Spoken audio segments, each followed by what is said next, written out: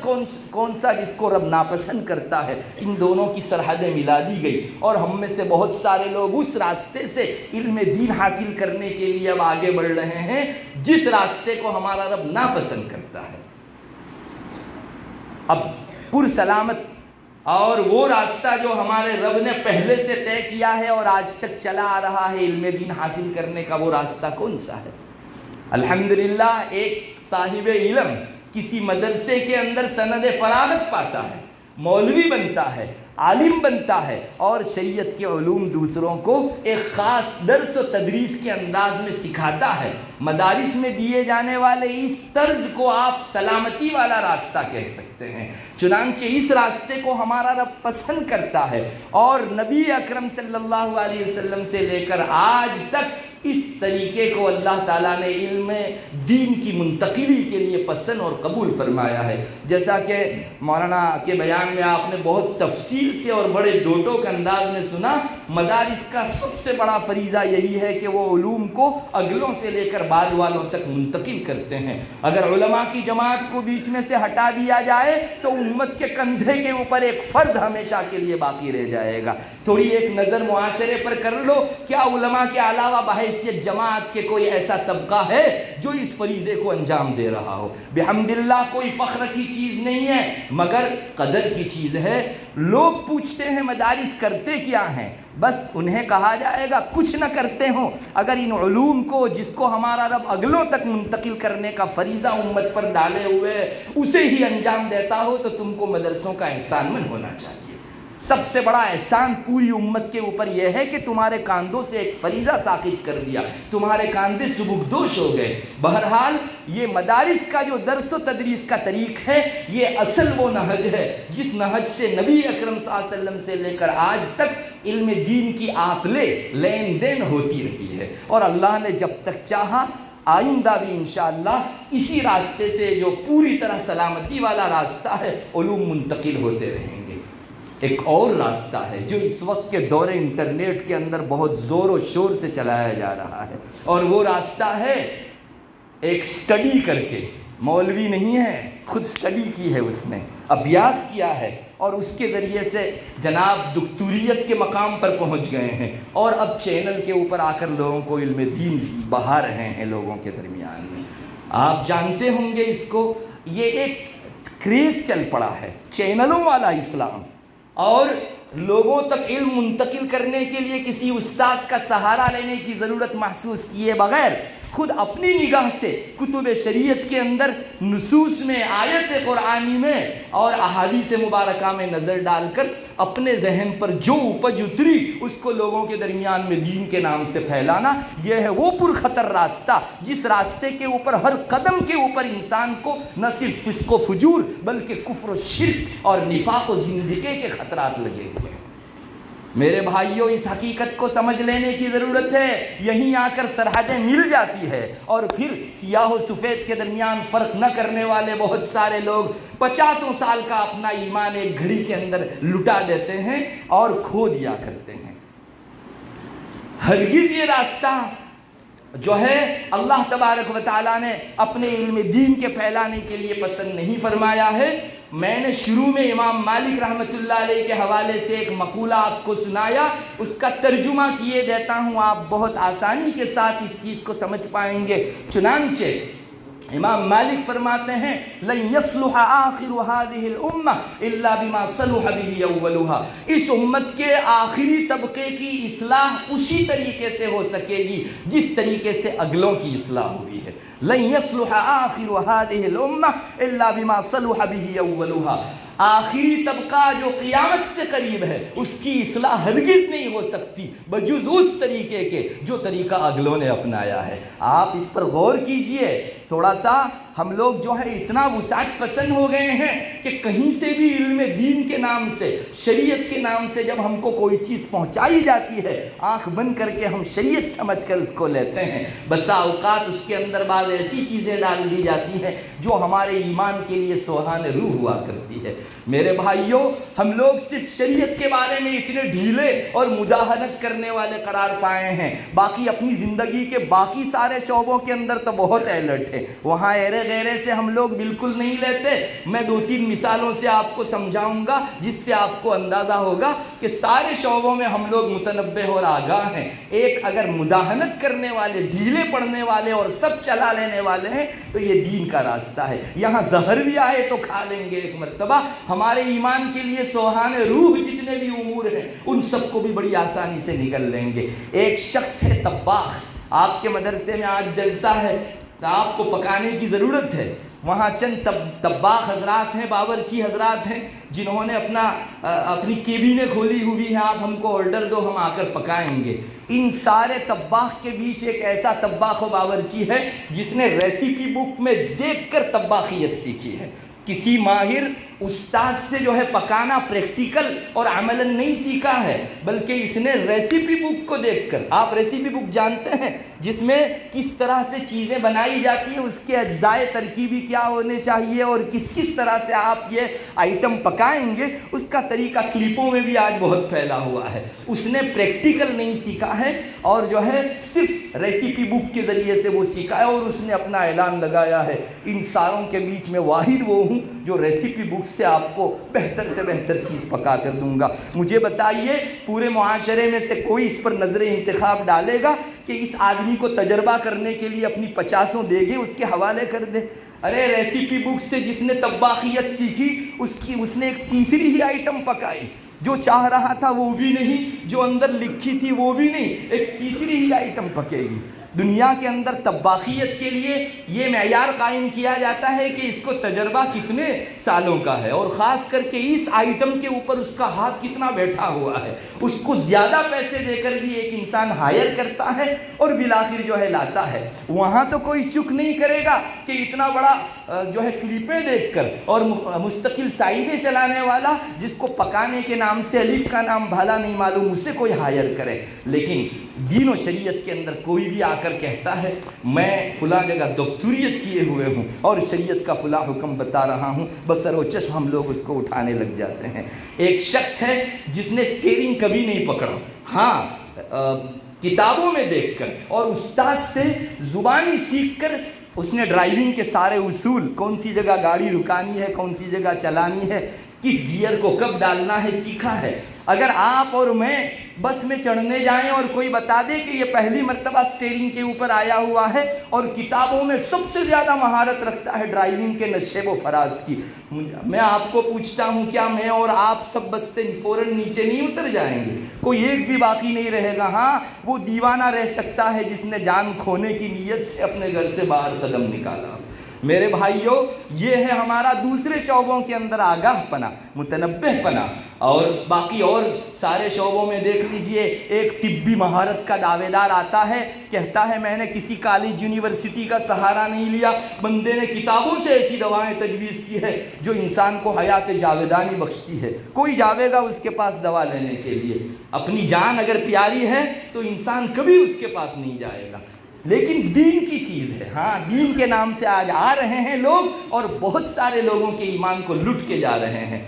بہت سے لوگ کلپیں دیکھ کر ایمان سیکھنا چاہتے ہیں، چینلوں والا اسلام سیکھنا چاہتے ہیں۔ یہی شریعت کا ایک طریق رہ گیا تھا، ارے دنیا میں کسی نہ جاننے والے طبیب سے دوا لیں گے، زیادہ سے زیادہ آپ کا جسم خراب ہوگا، چلو زیادہ سے زیادہ آپ کی جان چلی جائے گی۔ کسی نہ جاننے والے ڈرائیور کے پیچھے اگر آپ بیٹھیں گے آپ کا یہ ڈھانچہ گر جائے گا۔ لیکن اگر دین و شریعت میں آپ نے اپنے آپ کو کسی ناہنجار و نابلد کے حوالے کیا، یاد رکھو آپ کی روح اور آپ کا ایمان جل کر کر خاکستر ہو جائے گا، اور جس کا کوئی بدل نہیں ہے، ڈھانچہ گر جائے، ایک انسان یہاں کا ناکامیاب وہاں تو کامیاب ہو سکتا ہے، لیکن جس کے روح و ایمان لٹ گئے اس آدمی کی کامیابی کا بھلا کون سا راستہ ہے؟ ہم لوگ جہاں زیادہ آگاہ پنا دکھانا چاہیے اس جگہ ہم لوگ آنکھ بند کر کے جو ہے پڑھ رہے ہیں اور ہمارے دین و ایمان کو داؤ پر لگا رہے ہیں۔ بہت سے لوگ تختہ بچھا کر بیٹھے ہوئے ہیں اور مقتل بنا ہوا ہے لوگوں کے ایمان کا، یہاں ذبح ہو رہے ہیں لوگوں کے ایمان،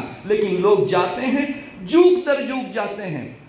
اور اس بات کی تحقیق کے بغیر کہ بتانے والا دین و شریعت کا کون ہے، بغیر اس تحقیق کے اس پر اپنا دین جو ہے حوالے کر دیتے ہیں۔ یاد رکھیے، صرف سٹڈی سے ایک انسان وہ علم دین حاصل نہیں کر سکتا جو نجات کا ذریعہ ہے۔ چنانچہ بہت سارے دکتور حضرات ہیں جنہوں نے سٹڈی سے علم حاصل کیا، ہاں وہ ڈاکٹر ہیں اپنے یہاں، انجینئر ہیں اپنے یہاں، پروفیسر ہیں اپنے یہاں، اور اپنی مجلسوں میں بیٹھ کے انہوں نے تفسیر سیکھی ہے، تھوڑا عربی اٹھانگ پٹانگ آیا نہیں آیا اور جو ہے تفسیر کے سلسلے میں اپنی رائزنی شروع کر دی۔ ایسے لوگ آ کر آج امت مسلمہ کی معنویت اور آخرت اور عقبہ اور عاقبت کی باغ ڈور سنبھالنے کے خواب دیکھ رہے ہیں، اور ہماری ناہنجاری پر اصل ماتم ہونا چاہیے کہ ہم لوگ اتنی اہم ترین چیز کو ایسے لوگوں کے حوالے کر دیا کرتے ہیں۔ میرے بھائیوں، بہت مشہور مقولہ ہے، جس کا کوئی استاد نہیں اس کا استاد شیطان ہوتا ہے۔ ظاہر ہے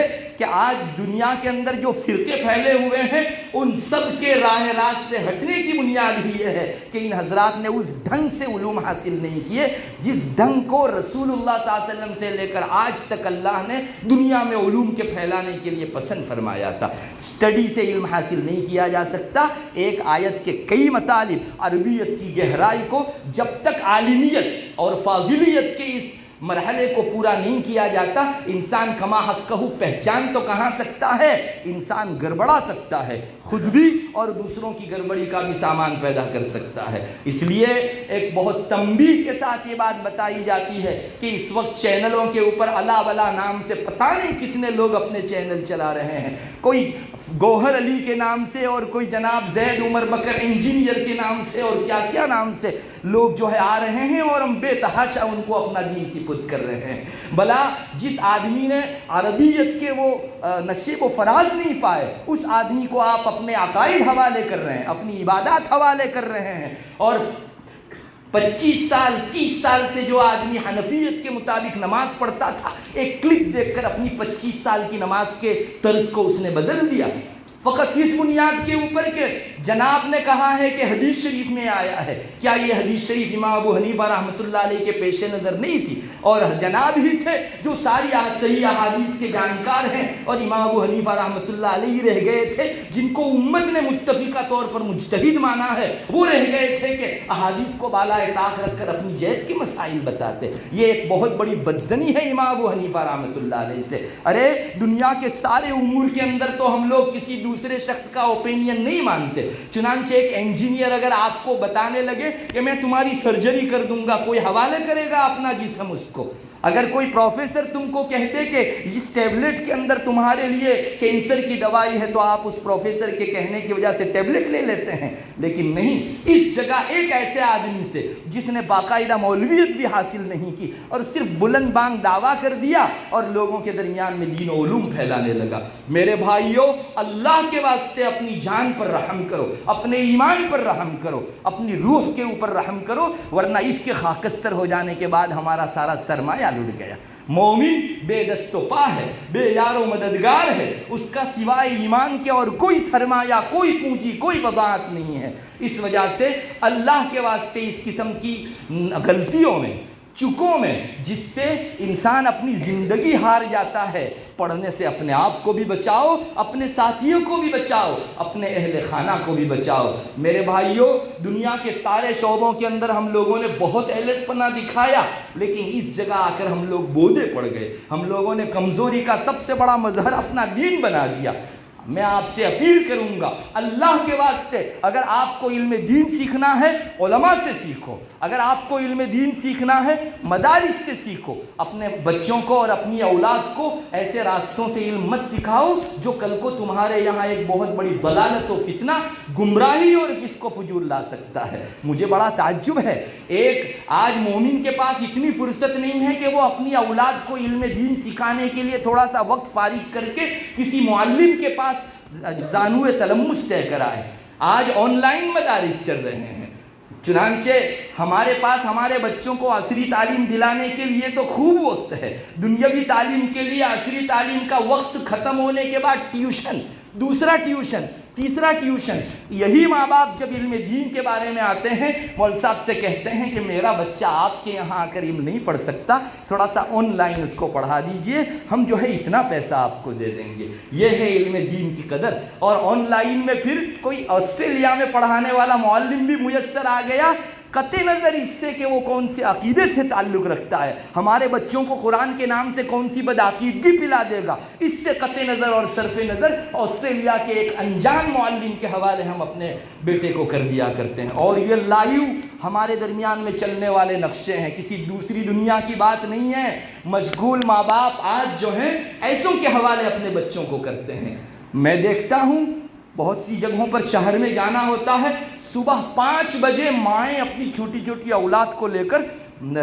رکشہ سٹینڈ کے پاس یا بس سٹینڈ کے پاس جاتی ہے۔ پوچھنے پر معلوم ہوتا ہے یہ اپنے ان چھوٹے بچوں کو ٹیوشن کلاس میں جو ہے بھرتی کرنے جا رہی ہے۔ ہاں 5 بجے ہماری اولاد کے لیے دنیاوی تعلیم کے خاطر ماں کا اٹھنا بھی آسان ہے، ان بچوں کو اٹھا کر جگا کر لے جانا بھی آسان ہے، لیکن علم دین کے لیے کسی استاذ کے سامنے وہ اپنے گھٹنے ٹیک کر علم حاصل کر سکے، اس کی فرصت لوگوں کے پاس نہیں ہے۔ یہ ایک مختصر سی زندگی کے لیے 8 گھنٹے آسان ہے، لیکن ہمیشہ کی زندگی کے لیے ہمارے پاس 10 15 25 منٹ کا وقت نہیں ہے۔ یہ ہے ہمارے امت کی تنزلی کے وہ اسباب جن کے بعد اللہ کی نصرت ڈیلے ہو رہی ہے۔ مجھے معاف کریں، نصرت اللہ کی آیا چاہتی ہے، ہماری بدعمالیوں کی وجہ سے، ہمارے بدکرتوت کی وجہ سے، اللہ کی طرف سے ہماری بے التفاتی کی وجہ سے وہ جو ہے تاخیر ہو رہی ہے، اس میں ڈیلے ہو رہی ہے۔ اللہ کے واسطے ہوش سنبھالو۔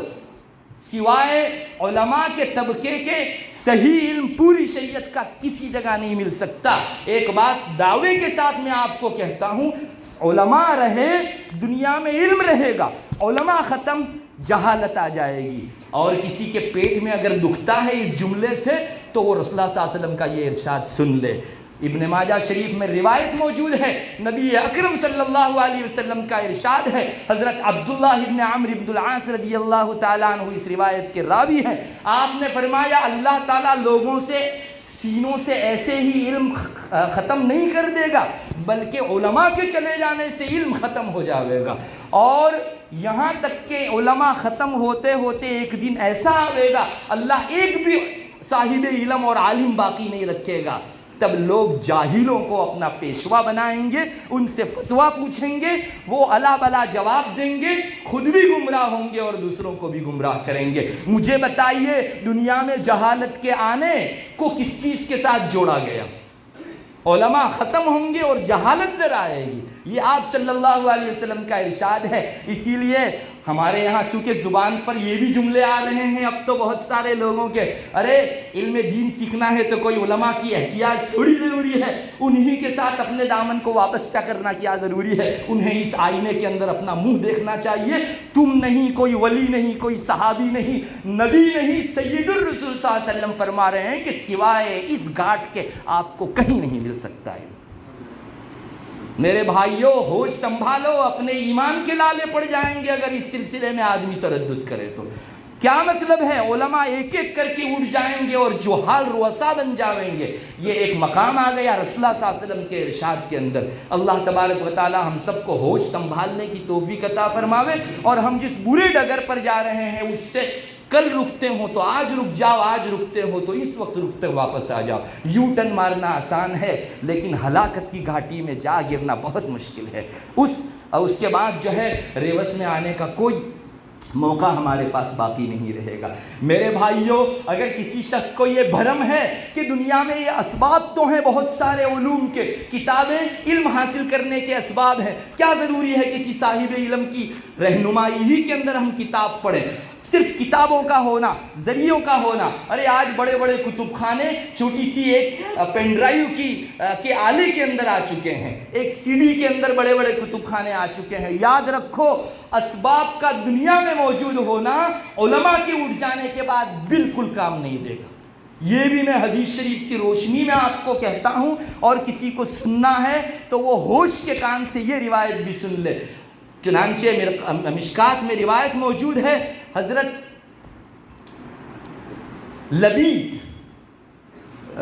یزید ابن لبید غالباً ان کا نام، ایک صحابی ہیں، وہ روایت کرتے ہیں، فرماتے ہیں نبی کریم صلی اللہ علیہ وسلم نے ایک مرتبہ پیشین گوئی فرمائی کہ یہ ایسا وقت ہوگا جس میں علم اٹھا لیا جائے گا، علم اٹھا لیا جائے گا۔ تو ایسے موقع کے اوپر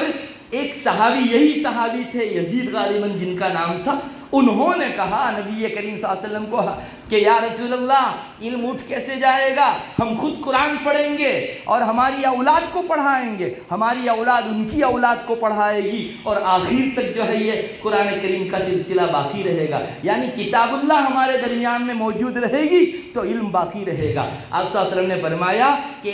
اے زیاد، میں تو تم کو مدینے کا بہت ہوشیار آدمی سمجھتا تھا، لیکن تم اتنی موٹی بات نہیں سمجھ سکے۔ یہ یہود نصارہ کو دیکھ لو، ان کے درمیان میں اللہ کی کتاب تورات و انجیل تھی یا نہیں، اس کے باوجود بھی یہ ایسے گمراہ ہوئے کہ آج ان کا کوئی پرسان حال نہیں ہے۔ صرف ذرائع علوم کا باقی رہنا، اسباب علم کا باقی رہنا کافی نہیں ہے جب تک کہ اس کے پڑھانے والے اور باقاعدہ پڑھانے والے علماء موجود نہ ہو۔ اس روایت کے اندر بہت صاف طریقے پر، نہ دلالتاً نہ اشارتاً، اہل علم جانتے ہیں عبارت النص ما سیق لاجلہ، جس کے لیے یہ حدیث لائی گئی ہے وہ مضمون بتا رہا ہے کہ علماء کو چھوڑ کر صرف کتاب اللہ بھی کام نہیں دے سکتی۔ آپ صلی اللہ علیہ وسلم کا یہ ارشاد جو ہے موجود ہے، اسی لیے تو ہمارے رب نے فرمایا یضل بہ کثیرا ویہدی بہ کثیرا، اسی کتاب سے بہت سارے لوگ جو ہے گمراہ بھی ہوتے ہیں، اور بہت سارے لوگوں کے لیے کتاب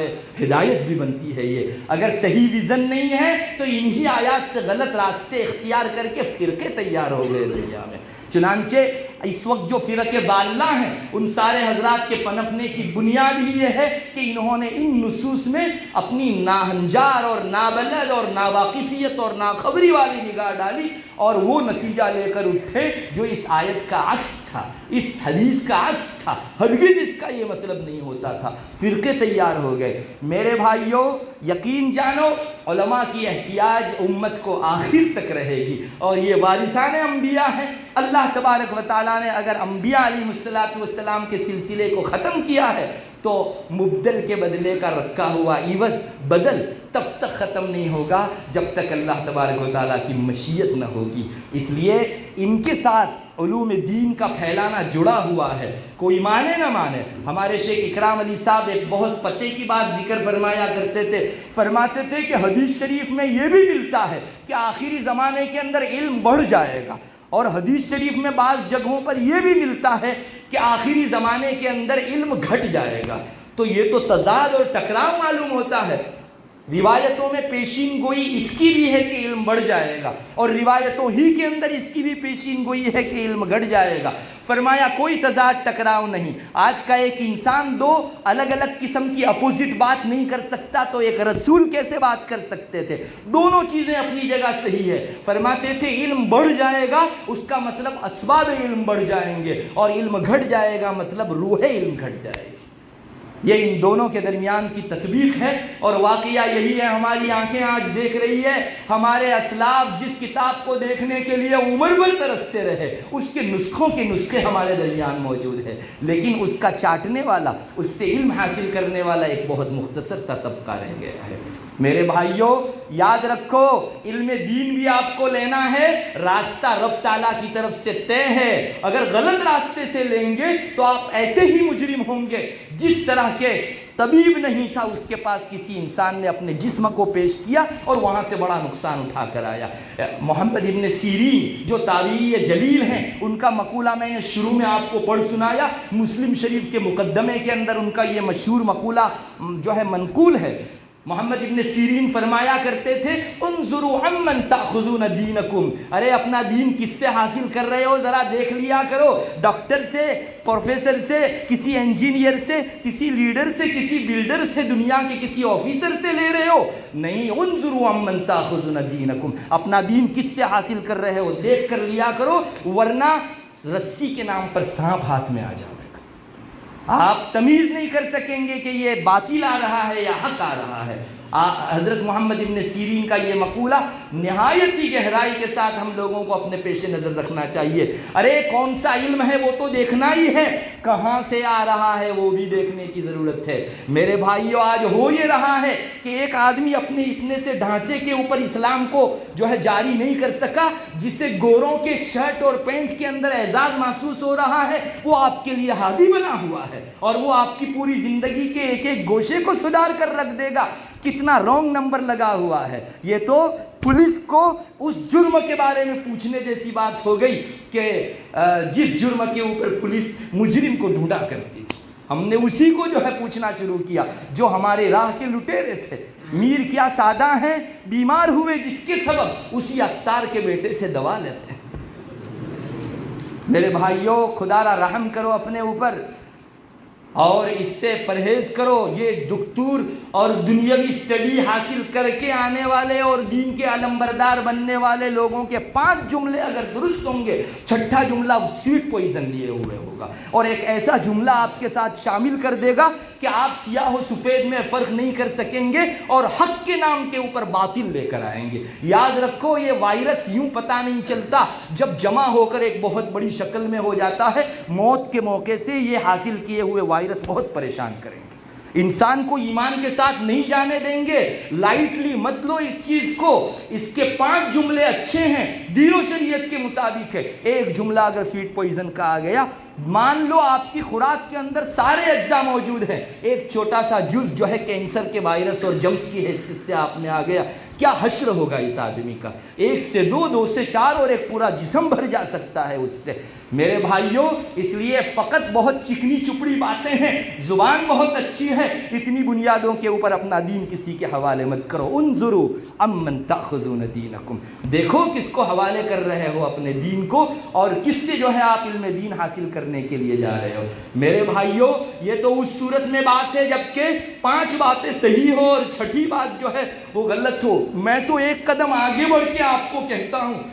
5 کیا 6 باتیں صحیح ہو اپنی جگہ، لیکن جس نلکی سے آپ علم حاصل کر رہے ہو وہ نلکی درست نہیں ہے، مت لو اس سے علم، ورنہ آپ کے پاس علم گدلا آئے گا۔ میرے پاس اس سلسلے میں محمد ابن سیرین کا واقعہ نہ ہوتا تو میں اتنے زور سے نہ بول سکتا۔ محمد ابن سیرین جلیل القدر تابعی ہیں، ان کا واقعہ اس زمانے کے اندر پھیلی ہوئی اس بیماری میں ہماری آنکھیں کھولنے کے لیے کافی ہے۔ محمد ابن سیرین تشریف فرما تھے اپنے گھر کے اندر، ان کے شاگردان موجود تھے، کسی نے دستک دی، حضرت نے فرمایا جاؤ دیکھو کون آیا ہے۔ خادم نے جا کر دیکھا تو جا کر پوچھا، کہا ایک گمراہ فرقے کے چند لوگ آئے ہیں اور آپ سے کچھ بات کرنا چاہتے ہیں۔ محمد ابن سیرین نے فرمایا ان کو جا کر کہہ دو محمد تمہاری بات سننے تیار نہیں ہے، جیسے آئے ہو گیٹ آؤٹ۔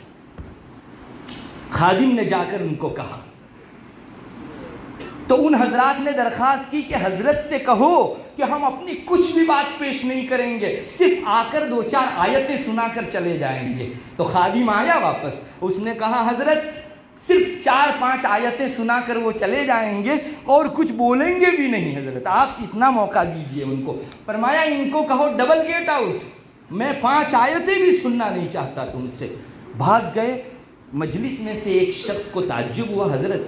ایک قرآن سنانے کی پیشکش کرے اور آپ اس کو ریجیکٹ کر رہے ہیں۔ حضرت کا جواب ہمارے اور آپ کے لیے بہت زیادہ جو ہے اس موقع پر تازیان عبرت ہے اور مشعل راہ ہے۔ حضرت نے فرمایا میرے رب کی آیت میں اپنی روشنی مسلم ہے، اللہ کی ہر آیت میں نور ہے، مگر وہ جس زبان سے آئیں گے مجھے ڈر ہے کہ اس زبان کی اندھیری اس آیت کے واسطے سے میرے کان میں اور دل میں نہ پہنچ جائے۔ کیا سمجھا جا سکتا ہے کیا محمد ابن سیرین ہی کو اپنے ایمان کے متعلق ڈر تھا، اور ہم لوگ اتنے سیف ایمان والے ہیں کہ ہمارے ایمان کو کوئی جمس جو ہے، کوئی جراثیم اثر نہیں کرتے؟ یہ ہماری دلیری اور بیجا بہادری کی بات ہے۔ اس لیے اگر کوئی اس بھرم میں ہو کہ ان کی تو سب باتیں اچھی رہتی ہے، دنیا کا دستور ہے اگر اوپر پانی ٹنکی کے اندر زمزم کا بھرو اور نلکی میں 2-4 پیشاب کے قطرے ڈال دو، یہ زمزم اپنی زمزمیت کھو کر ناپاک ہو جائے گا۔ کل کو یہی زمزم ہمارے سر پر لگایا جاتا تھا برسبیل تبرک، لیکن آج خبردار جو کسی نے لگایا اس زمزم کو، چونکہ پیشاب والی نلکی کے راستے سے وہ آیا ہوا ہے، آج لگایا تو دھوئے بغیر نماز نہیں ہوگی آپ کی۔ میرے بھائیوں، اچھی باتیں جس واسطے سے آ رہی ہے اس واسطے کو بھی تو دیکھنے کی ضرورت ہے۔ اس لیے میں آپ کو کھلا ڈرانے والا ہوں، اپنے دین کو اس طرح کی کلپوں کے حوالے مت کرو۔ چینلوں والے اسلام سے اللہ کے واسطے جو ہے توبہ کرو، پرہیز کرو، اور اپنے آپ کو بچاؤ، اپنی اولاد کو بچاؤ۔ میں پوچھتا ہوں، کیا وہ علماء ختم ہو گئے جن علماء کا ایڈریس آج سے 1400 سال پہلے رسول اللہ صلی اللہ علیہ وسلم نے دیا تھا؟ اپنے دین کی پیاس ہوگی تم ان علماء کے پاس جا کر بچھانا۔ کہاں چلے گئے وہ ارشادات؟ کیوں وہاں سے جو ہے ہم لوگ مڑ کر یو ٹرن مار کر اس طرف جو ہے ایسے لوگوں کے ہاتھوں دین حاصل کرنے جا رہے ہیں جن کو الف کا نام بھالا نہیں آتا، جو اپنے ایک جسم کے اوپر رسول اللہ صلی اللہ علیہ وسلم کی جو ہے سنت کو نہیں جاری کر سکے؟ وہ خاک آپ کی حیات کے اندر روح بھر سکے گی؟ میرے بھائیوں، بات بہت ایموشنل ہے، اور اس لیے بھی ایموشنل ہے کہ ہمارے دین سے اس کا ذاتی تعلق ہے۔ آپ اگر سائیکل پر سے گریں گے چوٹ لگے گی، موٹر سائیکل پر سے گریں گے ہڈی ٹوٹے گی، کسی ریل پر سے گریں گے ممکن ہے 2-3 ہڈی ٹوٹ جائے، بلیٹ ٹرین سے گریں گے ممکن ہے آپ کا پورا جسم چور چور ہو جائے، اور فلائٹ سے گریں گے تو کیا ہوگا مجھے آپ بتائیے۔ اس لیے جس قدر خطرناک چیزیں ہوتی ہیں اسی خطرناک لہجے کے اندر جو ہے باتیں ذکر کی جاتی ہے۔ اللہ کے واسطے آپ اپنے آپ کو بچاؤ، چینلوں والے اسلام سے اللہ کے واسطے بچو۔ آج بہت سارے لوگوں کی زبان پر یہ آ گیا، ارے باطل اتنا پھیل رہا ہے لوگوں کے درمیان میں اسی چینل کے واسطے سے، اور ہم چینل پر نہیں آ رہے ہیں تو جو ہے ان کا مدافع بھی نہیں ہو رہا ہے، اور ان کا کوئی ڈیفنس بھی نہیں ہو رہا ہے۔ میرے بھائیوں، یہ صرف ایک پتنگڑ ہے، ایک ڈھکوسلا ہے، حقیقت کا اس کے ساتھ کوئی تعلق نہیں ہے۔ میں ایک بہت موٹی مثال دے کر آپ کو پوچھوں گا، اور اس موٹی مثال سے پہلے واپس امام مالک کا وہ مقولہ آپ کو زندہ کرا دوں، اس امت کے آخری طبقے کی اصلاح اسی طریقے سے ہو سکے گی جو طریقہ اگلوں نے اپنایا تھا۔ میں ایک موٹی مثال آپ کو ذکر کرتا ہوں، ابھی بہت چلا کریز ارطغرل کا۔ ارطغرل آپ نے دیکھی، ترکی سے جو سیریل آئی ہوئی تھی جس کے اندر غازی اور مجاہد اور نہ جانے کیا کیا، اور یہ الاؤنس کیا گیا تھا کہ اس سے غازی پیدا ہوں گے، مجاہد پیدا ہوں گے۔ اتنے قسطیں آ گئی، مجھے بتاؤ کوئی ایک مجاہد ارطغرل کو دیکھ کر پیدا ہوا؟ ارے یہ طریقہ ہی نہیں ہے اس کا، دین کے پیدا کرنے کا اگر یہ طریقہ ہوتا اللہ اپنے رسول کے لیے اپناتا۔ میں دعوے کے ساتھ پوچھتا ہوں، ارطغرل کی یہ سیریل دیکھ کر کتنے لوگ مجاہد بنے؟ ارے لوگوں نے اپنا ایمان کھویا ہے۔ میں نے تھوڑی دیر کے لیے اپنے بھائی کو کہا کہ مجھے دکھائی اس میں کیا ہے، مجھے کم سے کم بات کرنے کا علم تو ہو۔ دکھایا ایک خاتون کسی مرد کے ساتھ ایسے ہی جیسے فلم کے اندر ایک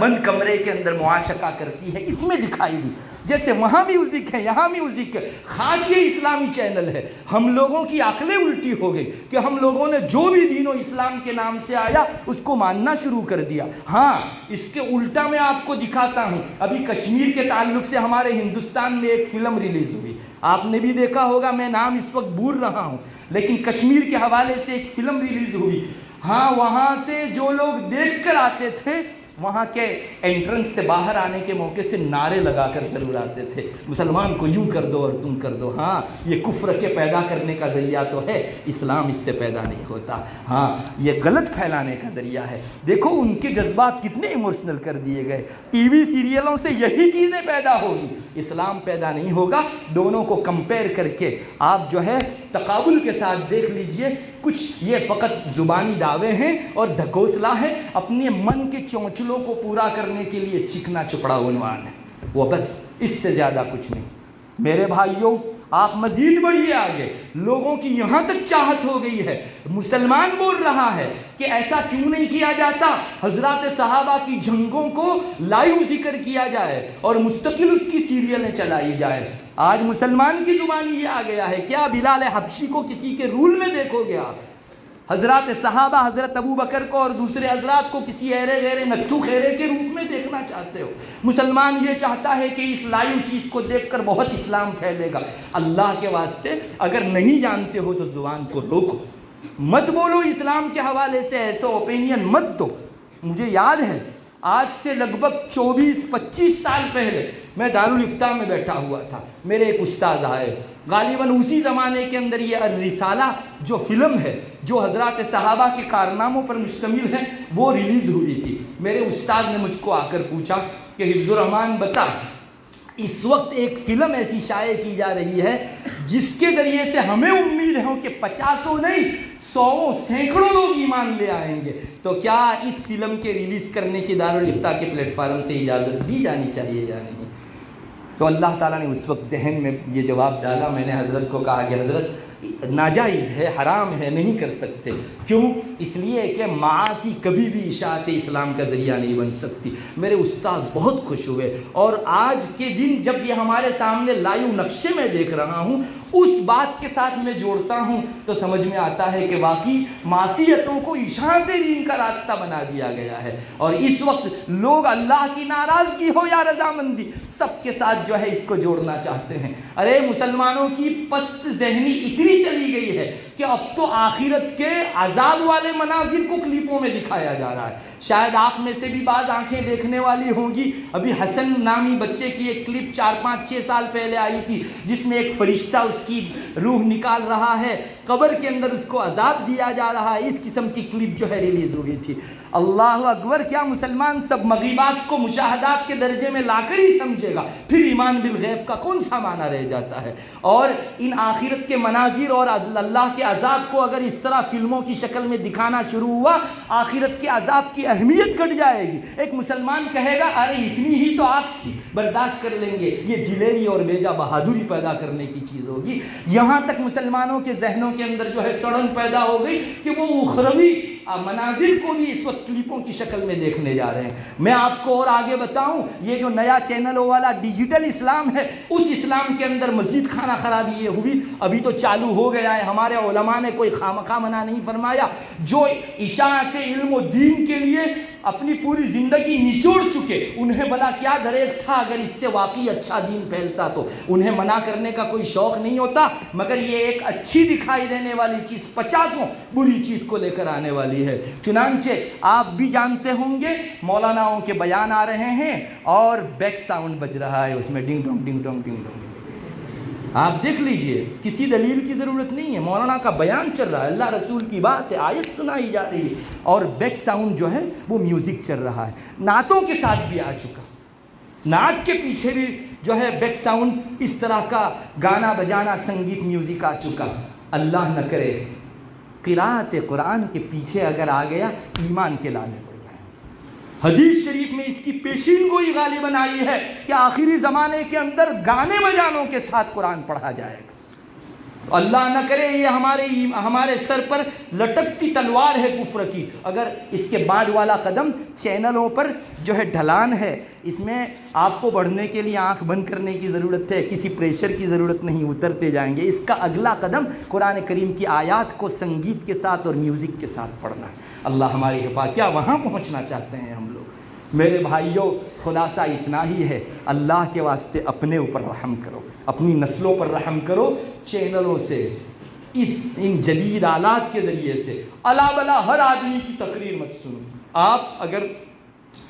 یہاں مدارس ہیں, مدارس میں آ کر علماء موجود ہیں, ان کے پاس جا کر یا بغیر تصویر کے معروف مستند معتبر ان علماء کی تقریر آپ سنیے جن کے متعلق ہمارے اکابرین فرماتے ہیں کہ یہ صاحب حق ہے.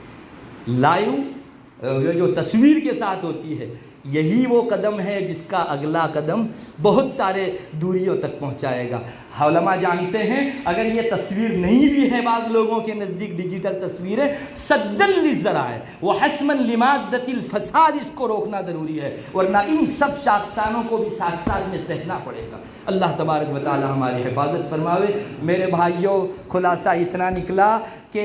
علماء مر نہیں گئے ہیں، مدارس جل نہیں گئے ہیں، اس لیے یہاں آ کر علوم حاصل کیجئے، کوئی کلپوں کے اوپر سہارا مت رکھیے، ورنہ اپنے ایمان کو میچس لگانے کے درجے کی چیز ہوگی۔ اللہ مجھے، آپ کو اور جو مسلمان اس میں حقانیت سمجھ رہے ہیں ان حضرات کو صحیح نگاہ عطا فرماوے، باطل کو باطل اور حق کو حق سمجھنے، حق کی پیروی کرنے اور باطل سے اجتناب کرنے کا سلیقہ عطا فرماوے۔ وآخر دعوانا الحمدللہ۔ معزز حضرات، میرے مربی مشفق استاد محترم نے بہت ہی قیمتی باتیں بیان کی ہیں۔ اللہ تعالیٰ ہم سب کو اس پر عمل کرنے اور اپنے ایمان کی حفاظت کی فکر کرنے کی توفیق عطا فرمائے۔ سامعین،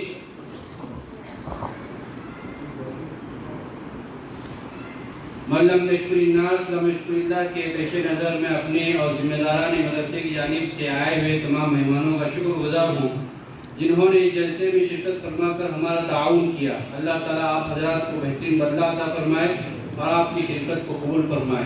اب میں استاد محترم سے معتبرانہ درخواست کرتا ہوں کہ دعا پر مجلس کا اختتام فرمائیں۔ بسم اللہ الرحمن الرحیم، اللہم انت السلام و منک السلام تبارک یا ذا الجلال والاکرام، اللہم صل علی محمد النبی وعلی آلہ وسلم تسلیما، اللہم ربنا لا تزغ قلوبنا بعد اذ ہدیتنا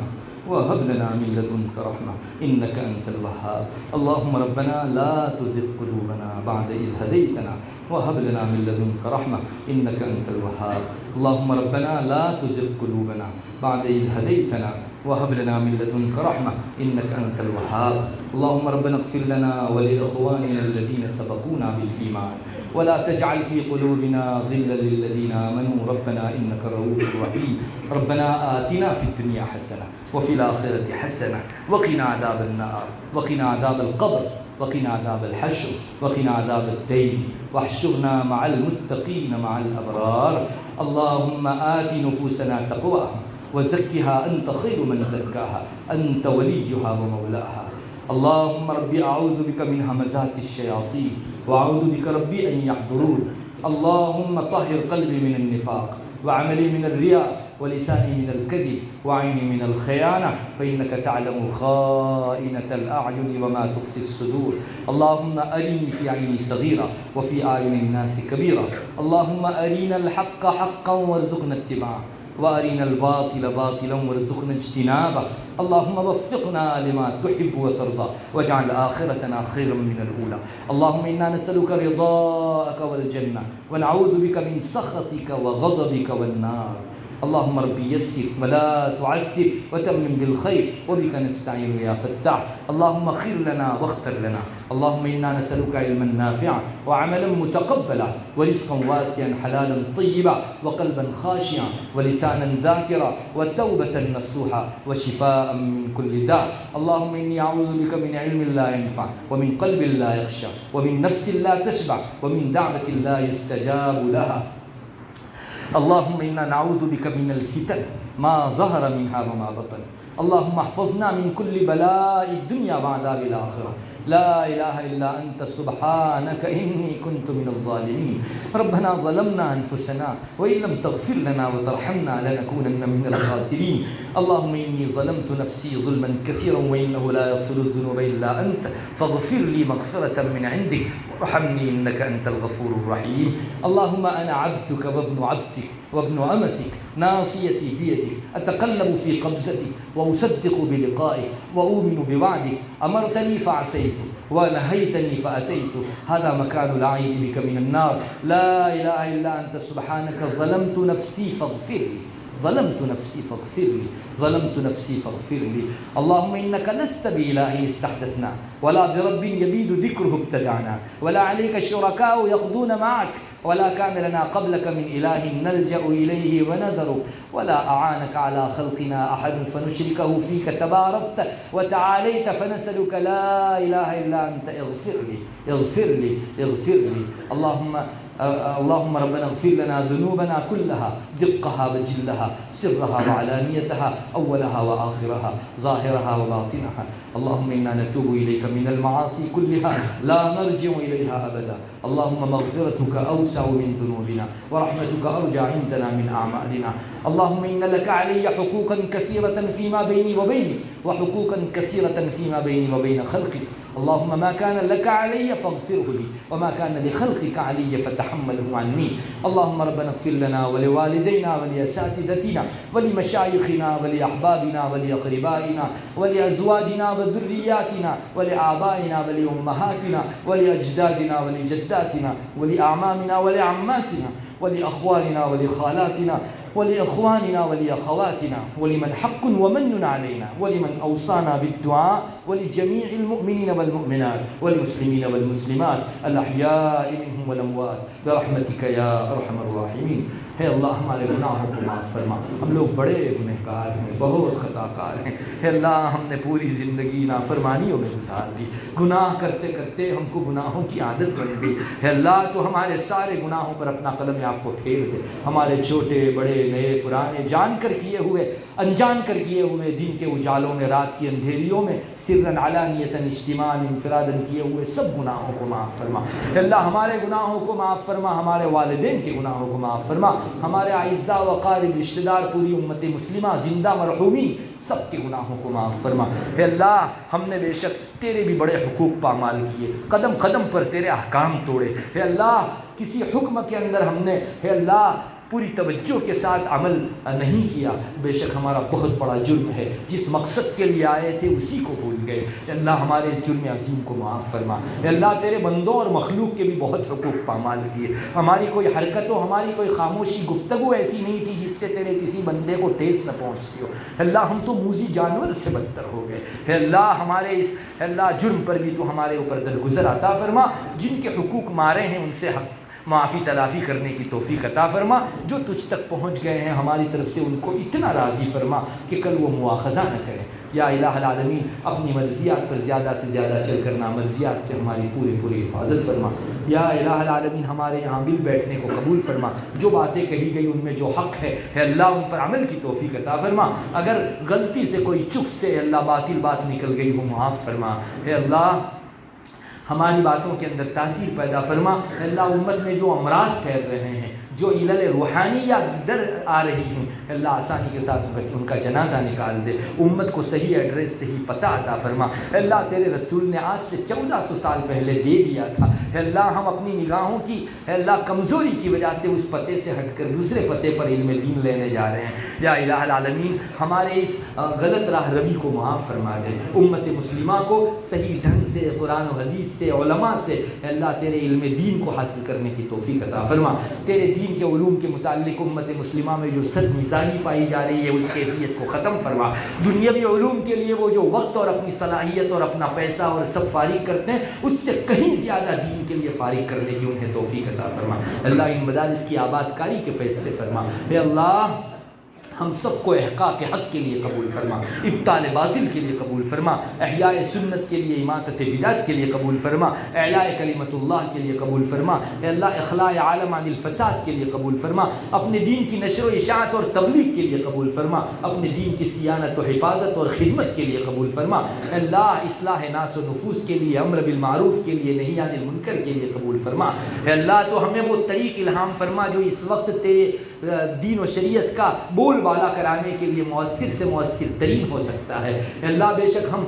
نابلد ہیں اے اللہ ناواقف ہیں جاہل ہیں کچھ نہیں جانتے تیری توفیق و سعادت کے بغیر کچھ میسر نہیں ہوتا ہم بھیک مانگتے ہیں اے اللہ اس امت کے اندر وہ طریق ہم کو اپنانے کی توفیق عطا فرما جس کی نشاندہی تیرے رسول نے کی ہے اللہ، جسے تو پسند کرتا ہے اللہ، ادھر ادھر کی چیزوں کو اپنانے کے بجائے عین شریعت کے راستے کے اوپر چل کر اپنی کامیابی حاصل کرنے کی توفیق عطا فرما۔ جن طلباء نے فراغت حاصل کی ہے اللہ، ان کو ان کے والدین کے حق میں آنکھوں کی ٹھنڈک بنا، ان سے خوب خوب کام لے اللہ، چہار دانگے عالم میں ان کو پھیل کر اپنا وجود نچوڑ کر تیرے دین کی خدمت کرنے کی توفیق عطا فرما۔ اے اللہ، تن پسندی تن آسانی سے ہماری حفاظت فرما، دنیا کے کریزوں اور فیشنوں کے اندر بہ جانے سے ہماری حفاظت فرما، کفر و شرک سے، فسق و فجور سے، زندقہ و الحاد سے، تمام شرور فتن سے، برائیوں سے، زیغ و ضلال سے ہماری پوری حفاظت فرما، یہودیت، نصرانیت، مجوسیت، ہندویت سے ہماری حفاظت فرما۔ اے اللہ تو ہمارا ہو جا، ہمیں اپنا بنا لے۔ اے اللہ، یہاں جتنے بھی حضرات بیٹھے ہیں سب کے دلوں کی جائز تمنائیں اور نیک مرادیں پوری فرما۔